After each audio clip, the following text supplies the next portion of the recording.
ETF index mutual funds నేర్చుకుని stock మార్కెట్లో రాణించాలనుకుంటున్నారా? వెంటనే ఈ నెంబర్కి కాల్ చేయండి. నమస్తే రమ్మగారు. నమస్తే జయ. ఏదైనా మంచి కథ చెప్తారండి? ఇంట్రెస్టింగ్ కథ ఒకటి చెప్తాం. ఓకే. ఒక ఊళ్ళోట ముగ్గురు అన్నదమ్ములు ఉండేవాళ్ళట. ఏంటంటే తెలివిగల దొంగతనాల కథ అనమాట. పెద్దవాడి పేరు తంట, రెండోవాడు మహాతంట, మూడోవాడు తెగతంట. చాలా బాగుంది కదా. తెగతంటకి భలే తంట అని పెట్టుకుందాం పేరు. భలే తంట, మహాతంట, భలే తంట. ఎంతో తెలివైన వాళ్ళు, దొంగతనాల్లో ఆరితేరి ఉంటారు. ఆ తెలివితే ఎట్లా?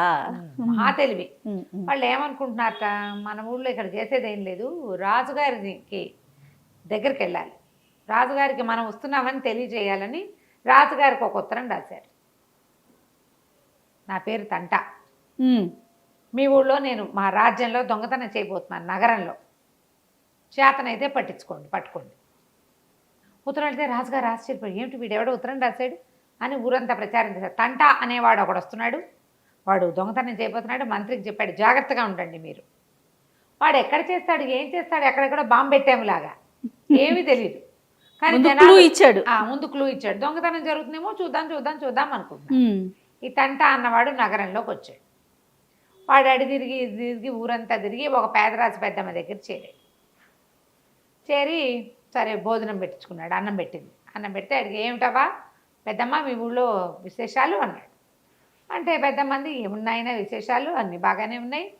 రాజుగారు మా సాధారణంగా పోయేవాడు, మంత్రి గారు భలే తెలివైనవాడు, మరి ఒకడెవడో తంటాట, వాడు ఇక్కడ దొంగతనం చేస్తానన్నట్ట, దాంతో కొంచెం ఏదో జాగ్రత్తలు అవి పడుతున్నారు, కాస్త రక్షక భటులను పెంచారు, ఏమిటో హడావిడి పడుతున్నారు అంటే, అలాగా అవ్వ అన్నాడు.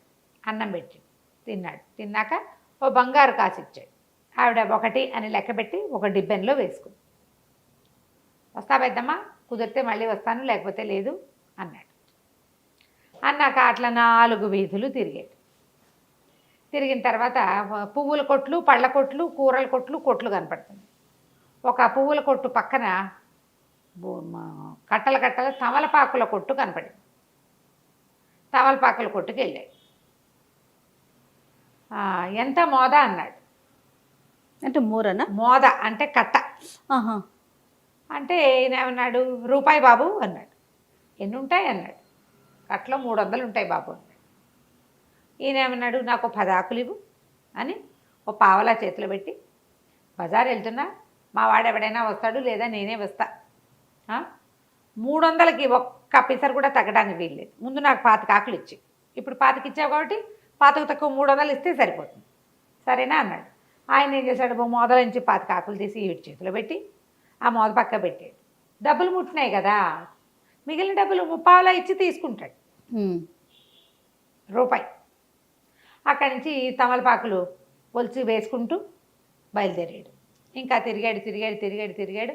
అవతల సందులో ఎక్కడో కాశ్మీర్ శాలువాలు అమ్ముతున్న ఒక కొట్లోకి వెళ్ళాడు. వెళ్ళి మరి చూసి చాలా బాగున్నాయి, మాట్లాడాడు. కాశ్మీర్ శాలువాలంటే ఆ రోజుల్లో చాలా ఖరీదు, ఉన్ని చేత్తో నేసేవి, సత్తు గొప్పవి, ఎవరికైనా అద్భుతమైన వ్యక్తులకి బహుమానంగా ఇవ్వాలని ఇప్పుడు మనం కూడా శాలువాలు కప్తాం చూడు, అట్లా అనమాట. 300కి బేరం కుదిరాక ఈయన ఏం చేశాడు, ఓ 25 రూపాయలు అక్కడ ఇచ్చాడు. ఇచ్చి, నా దగ్గర ఇంకా డబ్బులు లేవు, ఎందుకంటే ఇది కొత్త ఊరు, మా వాడు ఒకటి దగ్గర పెట్టా, శాలువా నాకు ఇచ్చేయండి, మీ వాడిని ఒకడిని నాతో పంపించండి, మరి నేను ఇప్పిస్తా డబ్బులు తీసుకొచ్చేస్తాడండి. ఇలా జరుగుతాయి, పెద్దవాళ్ళంతా ఇలాగే చేస్తారు. అప్పుడు బ్యాంకులు అవి లేవు కదా, ఎక్కడో తెలిసిన వాళ్ళ దగ్గర దాపెట్టుకుంటారు డబ్బులని. తమ్ముడిని పంపించాడు. తమ్ముడిని వెంటేసుకుని తంటా గారు తమలపాకల కొట్టు తీసుకుపోయాడు. ఆ కొట్టు బయట నుంచి, అన్నా బాగున్నావా అన్నాడు. మధ్యాహ్నం నుంచి సాయంత్రానికి, పొద్దు అయ్యేదాకా ఏమైపోతాను అని, తీసుకెళ్తావా అన్నాడు. 25 తక్కువ 300 ఈయనకి ఇచ్చేయి అని ఈయన్ని చూపించి అన్నాడు. బాయ్ చెప్పాడు. శాలువా సంకలో పెట్టుకున్నాడు. 3 సందులు తిరిగి 36 గొంతుల్లోకి వెళ్ళిపోయాడు.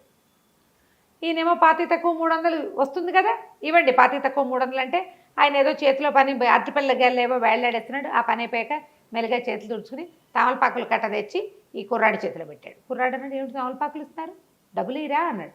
డబ్బులేమిటి ఆయన డబ్బులు ఇచ్చేసాడు కదా, పాతికి తక్కువ 300 ఇమ్మన్నాడు, ఇచ్చాను.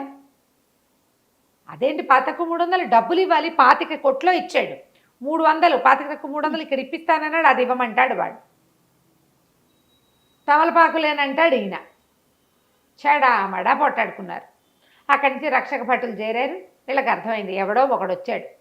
తమలపాకుల వాడి దగ్గర బేరమాడి కాశ్మీర్ సాలు వాళ్ళ వాడికి టోపీ పెట్టాడు. ఓ, ఇది దొంగతనమే కదా. 25 రూపాయలు ఇచ్చి 300 రూపాయల ఖరీదైన దాన్ని పట్టుకుపోయాడు. ఇప్పటిదాకా ఆ ఊళ్ళో ఇలాంటి మోసాలు జరగల. రాజుగారు చాలా ఆశ్చర్యపోయాడు. జాగ్రత్తగా ఉండాలనుకున్నారు. సరే, మళ్ళీ 15 రోజులకు ఒక ఉత్తరం వచ్చింది. నా పేరు మహాతంట, మీ ఊళ్ళో దొంగతనం చేయడానికి వస్తున్నాను అని. రాజుగారికి వట్టుడికిపోయింది ఊరంతా. అయ్య బాబోయ్, వాడెవడో వస్తున్నట్ట 300 రూపాయలకి పోయిపోయి టోపీ పెట్టాడు. 300 అంటే ఆ రోజుల్లో ఇవాళ 3 లక్షలతో సమానం. సరే, అందరూ రెడీగా ఉన్నారు. ఈ మహాతంట ఊళ్ళోకి వచ్చి పెద్దమ్మ దగ్గరికి వచ్చాడు. పెద్దమ్మ అన్నం వండ పెడతానంది. ఆవిడ దొడ్లోకి వెళ్ళి అరిటాకు కోసుకొచ్చే లోపల వీడి డిబ్బీలోంచి రూపాయి తీసేసాడు. ముందు తంటా ఇచ్చాడు కదా రూపాయి, ఆ రూపాయి బిళ్ళ లాగేసి కూర్చున్నాడు భోజనానికి. భోజనం పెట్టింది, అన్నం తిన్నాడు. ఏమిటి అత్త, అమ్మమ్మ, పెద్దమ్మ మీ ఊళ్ళో సంగతులు అన్నాడు. ఏముంది నాయనా, అన్నీ బాగానే ఉన్నాయి. మొన్న ఎవడో తంటాట, వాడెవడో వచ్చాడు, చెప్పేసింది. 300 రూపాయలకి టోపీ పెట్టాడు అని చెప్పాక సరే అలాగా అన్నాడు. అన్నం తిన్నాడు. అన్నం తిన్నాక రూపాయి కాసు చేతిలో పెట్టాడు. ఆ రూపాయి కాసు ఏది, వాళ్ళు అన్నిచ్చిందే. ఈవిడ 2 అని లెక్క పెట్టుకుంది. అక్కడ పావలాలు 10 పైసలు వస్తాయి, చిన్న డబ్బు వస్తుంది. వస్తుమారకం జరుగుతుంది. నోట్లు కాయిన్స్ వచ్చేది చాలా తక్కువ. లెక్క పెట్టుకుంటుంది పాపం. ఆవిడ వచ్చాయి అనుకుంది. 2వ కాసు వేసుకుంది. వెళ్ళిపోయాడు బయటికి. వెళ్ళిపోయి ఏం చేశాడు, ఒక బైరాగి వేషం వేసుకుని ఒక చెట్టు కింద కూర్చున్నాడు. కూర్చున్నాక వారా వీరా అందరూ అడిగారు, ఎవరు బాబు, ఏ ఊరు నుంచి వచ్చారంటే, ఈ ఊరే, చిన్నప్పుడు ఎప్పుడో లేచకపోయాను, మంత్రి గారి అల్లుండి, చిన్న మంత్రి గారి అల్లుండి. ఇప్పుడు ఆయన ఎక్కడున్నాడో, ఆ కుటుంబం ఎక్కడుందో తెలీదు, వాళ్ళ ఇల్లు వాకిలు అన్నీ మర్చిపోయాను నేనని ఒకళ్ళకి చెప్పాడు. అయ్య బాబోయ్, ఇంత వచ్చేస్తున్నవాడు కుర్రాడు, మంత్రి గారి అల్లుడు, పిల్లకి పెళ్ళైన కొత్తల్లో మంత్రి గారి అల్లుడు పిచ్చెత్తి లేచిపోయాడు అన్నారు. వీడియో కాబోలని వారా వీరా వీరా వారా చెప్పుకున్నారు. ఆ నోట ఈ నోట మంత్రి గారికి చేరింది. నిజంగానే ఇదివరకటి రోజుల్లో చిన్న మంత్రిగా ఉన్న ఆయన ఇప్పుడు పెద్ద మంత్రి అయ్యాడు. మహా తెలివి గలవాడు. ఆయన పిల్లకి 10 ఏళ్ల పిల్లకో 9 ఏళ్ల పిల్లకో పెళ్లి చేశాడు. 14 ఏళ్ల వాడికి. వాడు కొంచెం తింగరిగా ఉన్నాడు పిల్లవాడు. పెళ్ళైన తర్వాత ఆ పిల్లని కాపరాన్ని పంపకుందే పిల్లాడు లేచక్కపోయాడని చెప్పుకున్నారు. బైరాగుల్లో కలిశాడని. వాడు వీడే అనుకుని ఈయన పరిగెత్తుకుంటూ వెళ్ళాడు. వెళ్ళి చూస్తే ఏముంది, ఎంత బాగున్నాడో కుర్రాడు, గట్టిగా ఉన్నాడు, సాముగారెడ్డిలు చేసినట్టున్నాడు. ఏదో జీబురు గడ్డమో అవి ఉన్నాయి. గుర్తుపట్టాడు ఈయన. పట్టడానికి ఏముంది, అప్పుడు బక్కగా ఉండే పిల్లాడు 10 ఏళ్ళు వస్తే పుష్టిగా అవడు. ఎవరి పిల్లాడైతే మాత్రం కాస్త అటు ఇటుగా అలాగే ఉంది. 14 ఏళ్ళు అయింది, ఈయన గుర్తు కూడా లేదు. కాకపోతే ఆను పాను కరెక్టే. ఆ పిల్లాడికి ఊరు పేరు చెప్పడాలు అవి కూడా రావు, పొరపాటున ఇచ్చారు పెళ్ళికి. కానీ మంత్రిగారు అల్లుండి అన్న మాట మాత్రం గుర్తుంది. దొంగ మాట, ఊళ్ళో తెలిసిన మాట పట్టుకున్నాడు వాడు. ఈ మహాతంటాన్ని మంత్రి గారు ఇంటికి తెచ్చుకున్నాడు. ఇంట్లో తీసుకెళ్ళాడు. చక్కగా శుభ్రంగా స్నానం చేయను ఆయన, అది ఇది షేవింగ్ చేసుకుంటావా అట్లా ఏదో కనుక్కున్నారు. కత్తి వండి నేను తీసుకుంటాను, నేను వేరే వాళ్ళు నన్ను ముట్టుకోకూడదు అన్నాడు. అతికించుకున్న గడ్డమే కాదు, జుట్టు తలా చక్కగా శుభ్రం చేసుకున్నాడు. చక్కగా కళకళ్ళాడుతూ బాగున్నాడు. చందమామల్లే కుర్రాడు, జబజబలాడుతూ 25-30 సంవత్సరాల వాడు. సరే, మంచిగా భోజనం పెట్టారు. బయటికి ఊరంతా చూస్తాను, మీతో పాటు వచ్చాడు. మరి ఇప్పుడు ఆ రోజులు ఏంటిది, ఇట్లా రాగానే అట్లా ఏమైనా విశేషాలు చేయటాలు అవి ఉండేవి కదా, ముహూర్తాలు అవి చూడాలి, వాళ్ళ అమ్మా నాన్నని పిలవాలి, కపిల్లని కాపురాన్ని పంపాలి, చాలా ఉంటాయి. ఈ లోపల అల్లుండి మన దగ్గర ఉంచుకుని మంచి చేసుకోవాలి. ఈయనేమో అల్లుండి వెనకాల తీసుకెళ్తానన్నాడు. బయటకు వచ్చారు. బయటకు వస్తే మంత్రి గారిది పెద్ద వాకిలి, అది గుమ్మం దిగంగానే ఎడం చేతి వైపు బండకొయ్య అని ఒకటి ఉంటుంది, శిక్షలేసి, అది అక్కడ. ఏం మావయ్య ఇది అన్నాడు. ఇది బండకొయ్యనైనా. ఆ బండకొయ్యలో దాని పై భాగం పైకి, కింద భాగం కిందకి వస్తుంది. ఆ కింద భాగం మీద ఎవరిదైనా తల పెట్టించి పై భాగాన్ని పెట్టేసి సీల బిగిస్తే మెడ బిగిసిపోతుంది, మెడ పెట్టేస్తుంది. మెడ నొప్పి పుట్టి దొంగ వాళ్ళు ఎవరైనా సరే నిజం చెప్తారు. ఇది అక్కడక్కడ ఊళ్ళో ఉంటుంది. మంత్రి గారి సౌధం ఉంది కాబట్టి పక్కనే ఉంది అనేసరికల్లా, హరే భలేగా ఉంది, అసలు చూడడానికి ఎప్పుడు చూడలేదు నేను, భలే వెరైటీగా ఉంది, మావయ్య మావయ్య నన్ను ఇందులో పెట్టవా అన్నాడు. అనేసరికల్లా అదేమిట్రా నాయన ఇంటల్లుడు నేను పెట్టకూడదురా నాయన అంటే కాదు కాదు నాకు చూడాలనుంది అసలు అది ఆ మెడలో అందులో మెడ ఎట్టా పడుతుంది వెరైటీగా ఉంది చూస్తాను ట్రై చేస్తా అన్నాడు. అనేసరికల్లా మంత్రి గారు అన్నాడు ఇంటల్లుడు ఇప్పుడే దొరికావు నాయన నీ మెడకు బండకు తగిలి స్టాప్స్ ఎక్కను నేను పెట్టుకుంటాగా ఈ సీలు బిగించు సరిపోతుంది అన్నాడు. అనగానే సరే ఏం చేశాడు ఆ సీలు ఊడదీసి ఆయన వంగి దాని మీద గిట్ట పడుకున్నాడు. తలకాయ కరెక్ట్గా అది అర్ధచంద్రాకారంలో ఉంటుంది. దాని మీద ఇట్లా తల ముందుకు పెట్టి మెడ దాని మీద పెట్టాలి. ఈ రెండో పార్ట్ పెట్టంగానే తల కదలకుండా ఇట్లా మొండెం మొహం బయటకుండి మొండెం వెనక్కి ఉంటుంది అనమాట. బిగించేశాడు. గట్టిగా బిగిస్తే లబలబలాడాడు మంత్రి గారు. అయ్యో నెప్పెడుతోంది వదులు చేయరా అంటే వీడు ఇంకా తిప్పేస్తూ రావట్లేదు మావయ్య గట్టిగా అయిపోయింది మావయ్య ఇప్పుడు ఏం చేయాలి మావయ్య అన్నాడు. అనగానే అత్త దగ్గరికి వెళ్ళి సుత్తి శానం పట్టురారా అది పెట్టి సుత్తితో కొడితే వదులవుతుంది అన్నాడు. అనేసరికల్లా సరే ఈయన లబోదిబోమంటున్నాడు. ఇక్కడ అల్లుడు ఇంట్లోకి వెళ్ళాడు. 2 అడుగుల దూరంలోనే ఉందిగా మంత్రి గారింటికి. అత్తగారి దగ్గరికి వెళ్ళేసరికల్లా అత్తగారు సుత్తి శానం అడగకుండా వీడేమడికాడు నగలు బంగారము డబ్బులు ఇవ్వమంటారు నా మావయ్య గారి మెడ మీద కత్తి పెట్టారు ఇవ్వమంటారు అత్తయ్య అన్నాడు. అనేసరికల్లా ఆవిడ ఇవ్వటల్లా అదేమిటి అని ఆశ్చర్యపోతుంది. ఆ ఇళ్లలో ఆడాళ్ళు బయటకు వచ్చేవాళ్ళు కదా వాళ్ళు ఇంట్లోనే ఉన్నారు. ఈ లోపల వీడు కేకలు పెట్టాడు మావయ్య నువ్వు చెప్పినవి అత్తయ్య ఇవ్వట్లేదు అని. ఆయన అన్నాడు లబోదిబడి వస్తే మెడ తెగిపోయేలాగా ఉంది ఇవ్వవే నీ మొహం మండా నీ సొమ్మేం పోయిందే అన్నాడు. ఆయన ఉద్దేశం ఏంటి సుత్తి శానం ఇవ్వడానికి నీ సొమ్మేం పోయిందని అంటున్నాడు ఆయన. ఈవిడికేం అర్థమైంది నగలు నాణ్యాలు నేను సంపాదించినవి నీ సొమ్మేం పోయింది అంటున్నాడు. మొగుడు అనుకుని మెళ్ళ ఉన్న నగలతో సహా తీసి లోపల నుంచి ఇంత మూట పట్టుకొచ్చి చేతిలో పెట్టింది. వాడు బుచ్చుకుని మంత్రి గారికి బాయ్ చెప్పి మంత్రి గారు లబో దిబోమన్నాడు. ఏమిటో జరుగుతోంది. ఆడాళ్ళు భయపడి బయటికి రాలేదు. చీకటి పడ్డాక ఆ రోడ్లోకి వచ్చిన వాళ్ళు ఎవరో చూసి అయ్యో ఇదేంటి మంత్రి గారు ఇక్కడ ఉన్నాడని వదిలిచ్చారు. మంత్రి గారి ఇంట్లో నుంచే నగా నాణ్యం గోవిందా అయిపోయిందా. అక్కడి నుంచి ఊళ్ళో అంతా ఊరు అట్టుడికిపోయింది. రాజుగారు ఇంత తెలివి తక్కువగా ఉన్నాడేంటి అనుకున్నారు. మంత్రి గారికే టోపీ వేస్తే ఇక రాజుగారేం లెక్క. అది కొద్ది రోజులు గడిచినాయి. మళ్ళా 15 రోజులకు ఉత్తరం వచ్చింది. నా పేరు భలేతంట మీ రాజ్యంలో నేను దొంగతనం చేయడానికి వస్తున్నాను. రాజు అన్నాడు ఇట్లా మీతో లాభం లేదు. ఎవరెవరిని మోసం చేసేస్తారో వీళ్ళు. నేను రోజు పహరా కాస్తా ప్రతిరోజు నగరం అంతా తిరుగుతానన్నాడు. రాజుగారి నగరం అంతా తిరుగుతున్న సంగతి అందరికీ తెలుసు. ఈ భలేతంటాగాడు ఏం చేశాడు రావటం వస్తూనే పెద్దమ్మ దగ్గరికి వెళ్ళాడు. పెద్దరాజు పెద్దమ్మ దగ్గరికి వెళ్ళాడు. పెద్దమ్మ ఇంట్లో ఆ పెద్దమ్మ అరిటాకు తెచ్చే లోపల రూపాయి బిళ్ళ తీసేసాడు. మళ్ళీ అక్కడి నుంచి ఆవిడ అన్నం పెట్టింది. మహాతంటా గురించి చెప్పింది. రాజుగారే తిరుగుతున్నారు స్వయంగా. రాజు చండప్రచండు ఆయన. అందరూ మంత్రి తెలివైన వాడు అనుకుంటారు. రాజు కత్తి దూస్తే మామూలు వాడు కాదు ఆయన. మెడ తెగిపోవాల్సిందే. చాలా గట్టివాడు. శిక్షలు కూడా చాలా గట్టి వేస్తాడు. డామ్డెమ్మని ఏదో చెప్పింది. సరే రూపాయి ఇచ్చాడు. ఇప్పుడు 3వ రూపాయి ఇచ్చినందుకు 3 అని లెక్కెట్టి డిబ్బెన్లో వేసుకుంది పాపం.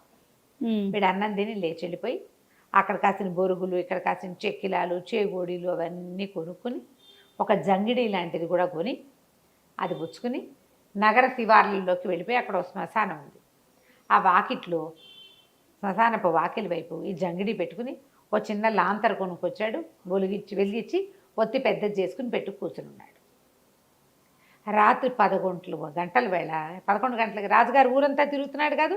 ఈ శివార్ల వైపుకున్న శ్మశానం వైపు కూడా వచ్చాడు. దూరం నుంచి దీపం కనపడింది ఆయన.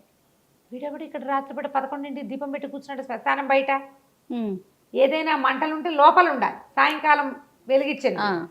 ఎవడరా నువ్వు ఏమిట్రా అని కేకేశాడు. బాబు నేనండి నా పేరండి ఏదో అంటారండి ఈ చుట్టుపక్కలే ఉంటాను. దొంగలు ఈ దారిలో తిరుగుతారండి. నా దగ్గర ఏమైనా కరకరలు అవి కొనుక్కు తింటారండి అనేసరికల్లా పొంగల్తో కొనుక్కు తింటామేమిట్రా నువ్వేదో మాట చెప్తా ఉంటే కాదు బాబు నిజమండి నిజం ప్రతిరోజు వస్తున్నారండి రోజు కొనుక్కుంటున్నారు నేను ఇక్కడే ఉంటున్నాను. అవును ఆయన నిన్న మొన్న రాలా ఇవాళే ఇటు వచ్చాడు. సరే నిజమే అనమాట.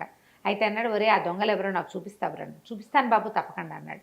దాక్కున్నాడు. అక్కడ దాక్కోవడానికి ఏమీ లేదు. వీడన్నాడు అట్ట కాదు బాబు మన దగ్గర సంచులు ఉన్నాయి గోను సంచులు. ఓ పని చేయండి గోను సంచులో కూర్చోండి. సంచి కప్పు కూర్చుంటే అదేదో బస్తా అనుకుంటారు. మనిషి అనుకోరు. ఇప్పుడు నిలబడి ఉంటే మనిషి అని తెలుస్తుంది. బస్తాలో కూర్చుని ముడుచు కూర్చుని ఉంటే ఏదో వస్తువులు సంచిలాగా వస్తువులాగా ఉంటారు, అందులో కూర్చోండి అన్నారు. రాజుగారు మంచిగా తలపాగా ఉంది, పెద్ద కత్తి కటారు ఉన్నాయి ఆయనకి, గుర్రం, కోట్ ఒకటి పెద్ద అంగరక, చలేస్తుందని వేసుకున్నాడు. అవన్నిటితో ఆ బస్తాలో కూర్చోలేకపోయాడు. ఆయన అన్నాడు, నా తలపాగా పై కోటు కత్తి తీసి వాడి చేతిలో పెట్టాడు. పెట్టి నేను బస్తాలో కూర్చుంటాను అన్నాడు. ఎప్పుడైతే ఆయన సంచిలో కూర్చున్నాడో వెంటనే వీడి దాన్ని మూతి కట్టేశాడు. రాజుగారు గిలగిల్లాడాడు, గిలగిల్లేదు, కలకల్లేదు. వీడేం చేశాడు, ఆ అంగరఖ ఉందిగా చొక్కా, అది పైనుంచి వేసుకున్నాడు. ఆ తలపాగా పెట్టుకుని ఆ కత్తి చేతితో పుచ్చుకున్నాడు. రాజు అయిపోయాడు. చేతితో పుచ్చుకుని ఆ గుర్రం ఉందిగా, మీరు చెప్పాడు ముందే, బాబు గుర్రాన్ని దూరంగా కట్టేస్తానండి, ఎవరైనా గుర్రం ఉంటే తెలుస్తుందని 3 గుర్రాన్ని ముందే అవతల కట్టేసి వచ్చాడు. చల్లగా నడుచుకుంటూ పోయి ఆ గుర్రం ఎక్కాడు. గుర్రం ఎక్కి చక్కగా సరాసరి ఖజానాకి వెళ్ళిపోయాడు. వెళ్ళిపోయి మా భలే తంటాగాడు ఊళ్ళోకి వచ్చేసాడు, మీరు పని చేయండి, ఖజానాలోది పెద్ద పెద్ద వస్తువులన్నీ తీయద్దు, మొత్తం ధనం ఎన్ని మూటలు ఉంటే అన్ని మూటలు గుర్రం మీద వేసేసేయండి, నేను రాజభవనంలో దాచిపెట్టేస్తాను అన్నాడు. మరి రాత్రి 11 గంటల వేళ అంగరఖా వేసుకుని తలపాగా పెట్టుకుని రాజుగారి ఖడ్గం పుచ్చుకుని ఇంకోటి ఎవడొస్తాడు, ఇంచుమించుగా ఒకే సైజులో ఉన్నారు. ఆయన కూడా 30 ఏళ్ల వాడు, వీడు అంతే ఉన్నాడు. మూటలు కట్టి గుర్రం మీద వేశారు. ఆ గుర్రానికి ఇలాంటి బరువులు అలవాటే. వీడు చక్కగా గుర్రం వేసుకుని ఇంటికి వెళ్ళిపోయాడు. శభాష్. తెల్లవారేపాటికి ఆ వైపుకి వచ్చిన వాళ్ళు, ఇక్కడ ఏదో జంగిడి ఉంది ఏమిటంటే, ఆ మూట కదులుతోంది ఏమిటా అని ఊడదీస్తే ఇంకేముంది, పై చొక్కాలేని రాజుగారు అక్కడ కూర్చుని ఉన్నాడు. రాజుగారిని ఊడదీశారు. అయ్యో అయ్యో అన్నారు. అక్కడి నుంచి ఈయన ఇంటికి వెళ్ళేసరికి ఇంకేముంది, ఖజానా ఖాళీ. మీరే వచ్చారు కదా, డబ్బులు తీసుకెళ్లారు కదా అంటాడు. ఖజానా కాపలాదారులేమో వాళ్ళది అంటారు. రాజుగారు నిర్ఘాంతపోయాడు, ఎంత పని జరిగింది, ఖజానాలో ఉన్న డబ్బంతా అయిపోయింది. సరిగ్గా 4 రోజుల తర్వాత తంట, మహాతంట, భలే తంట, 3 అన్నదమ్ములు వచ్చి రాజును కలిశారు. మేమే వీళ్ళము అని చెప్పారు. మేమే దొంగతనాలు చేసామంటే రాజుగారు వీళ్ళని బంధించండి, శిక్షించండి అని కేకలు పెట్టాడు. కేకలు పెడితే వాళ్ళు అన్నారు, మేము దొంగతనాలు అవంతా మేము వాడుకోలే, ఇక్కడి నుంచి పట్టుకెళ్ళిన ప్రతి రూపాయి మా ఇంట్లో సేఫ్గా ఉంది, మీ గుర్రం కూడా మా దగ్గరే ఉంది, మీ కత్తి కటారు కూడా మా దగ్గరే ఉన్నాయి, మేము ఇట్లా చేయగలం, కంటికి తెలియకుండా పాపలు తీయగలం, మీ దగ్గర ఉద్యోగం ఇవ్వండి, మీ రాజ్యాన్ని దొంగల నుంచి కాపాడతాం మేము అంటే. రాజు ఆలోచించాడు, ఇందులో టక్కరిగా చేశారు, తెలివిగా, ఇందులో హింస లేదు, తెలివే ఉంది. ఇలాంటి వాళ్ళు ఏ హింసకి పాల్పడకుండా చంపేసి తలకాయ పగలగొట్టి లాక్కోలే, ప్లాన్డ్గా లాగారు. ఎక్కడ హడావిడి లేదు, హైరాన్ లేదు, తెలివైన వాళ్ళు. వీళ్ళని ఉంచుకుంటే బాగుంటుంది కదా. సరే రాజుగారు ఒప్పుకున్నాడు. వీళ్ళు వెళ్ళి పేదరాజు పెద్దమ్మకి 3 కాసులు ఇచ్చి, 2 కాసులు ఇవ్వాలి ఆమెకి, 2 కాసులు ఇచ్చారు. తమలపాకులు వాడి దగ్గర నుంచి తీసుకున్నారు కదా, వాడికి కాస్త డబ్బు ఇచ్చారు. అక్కడి నుంచి ఆ కాశ్మీర్ శాలువా వాడికి మిగిలిన డబ్బులు ఇచ్చేశారు. మంత్రి గారి డబ్బులు మంత్రి గారికి ఇచ్చేశారు.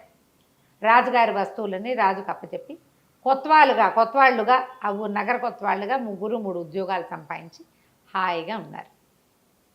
చోర విద్య. సూపర్. కంచికి మనం ఇంటికి. నమస్తే రమ్మగారు. నమస్తే.